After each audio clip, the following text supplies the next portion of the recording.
Have you ever just thought about starting your own country?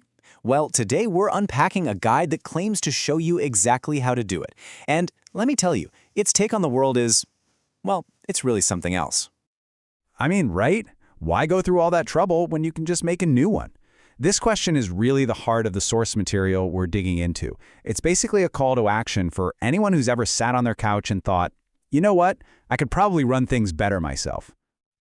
All right, first up, let's get the lay of the land. We need to understand the world of these do-it-yourself states. What are they, really? And what on earth possesses someone to wake up one morning and decide to found their own country? Okay, so the guide kicks things off with this key term, micronation. And you've got to understand, these aren't always just a joke. Some are, sure, but they can be anything from a wild art project to a super serious legal experiment. It's a whole spectrum, really, from the completely absurd to the incredibly audacious. And the guide points to some absolutely wild examples. You've got Sealand, which is an old World War II sea fort that has literally fought off pirate attacks. Then there's Liberland, this pure libertarian dream on a tiny slice of land nobody else wanted. And get this, the Kingdom of Kreuzberg, which is founded on these incredibly complex legal claims tied to old NATO treaties. Every single one is its own little universe. Okay, now we're getting to the really interesting part, the foundational belief of this entire guide. It argues that the whole concept of modern countries has been legally flipped on its head by one single, pretty obscure document. Everything, and I mean everything, hangs on this, the State Succession Deed 1400/98. According to the source material, this contract for a former NATO property wasn't just some simple real estate deal. Oh no, it claims this one transaction fundamentally changed the world's entire legal order. So here's the logic, and you might want to buckle up for this. The argument is that by selling the property with all rights and duties, that little phrase included, well, everything. All the international treaties connected to it, from NATO to the UN, were basically bundled up, consolidated, and sold to one person. And if that's true, the guide says, it legally disempowered every other nation on the planet. But wait, it gets even bigger. The sale didn't just include the land, it also included things like military communication cables.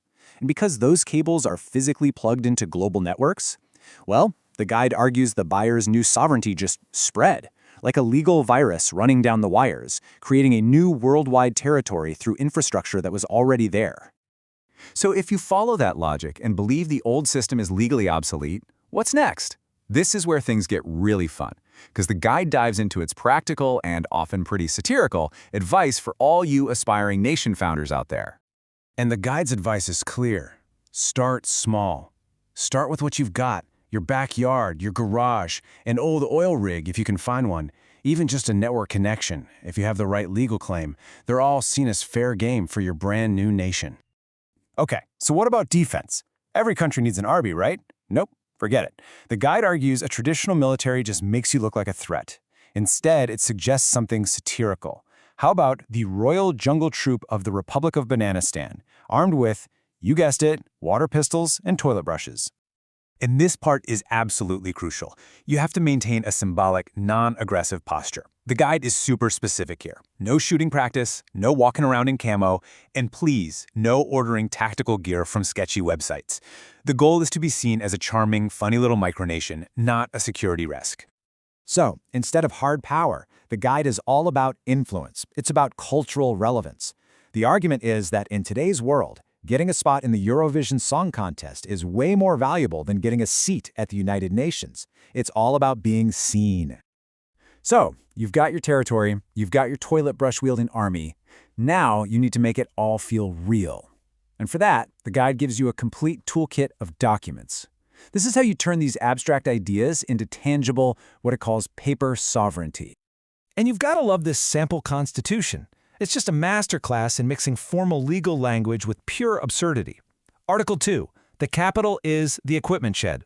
Article 3, chickens, cows, and rabbits are now full citizens. And the judiciary? That's Judge Bello the dog, whose rulings are delivered by barking. It's fantastic. The guide even gives you templates for your official letters. And this one, for responding to an old state, is just so bold. It doesn't just declare independence, it flat out challenges the other government's legitimacy, demanding they prove they have any authority left at all. So, you might be thinking, this is all a bit of fun, but why does any of it matter right now? Well, the guide ends with a real sense of urgency, and it's all built around a future event it calls Day X. So, Day X is this predicted moment when the news of the world sale finally goes public. The guide claims this will cause the old order to just crumble. And here's the kicker.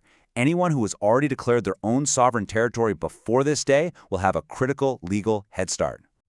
Because after Day X, according to this logic, you won't be competing with the almost 200 nations that exist today. Nope. All their claims will be legally void. Instead, you'll only have one single opposing claimant, the person who holds the contract to all the world's treaties. So, we've walked through the logic of this truly unique guide.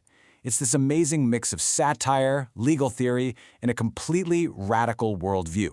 It leaves you with this final, provocative thought. In a world that this source claims has been legally sold, what does sovereignty even mean anymore?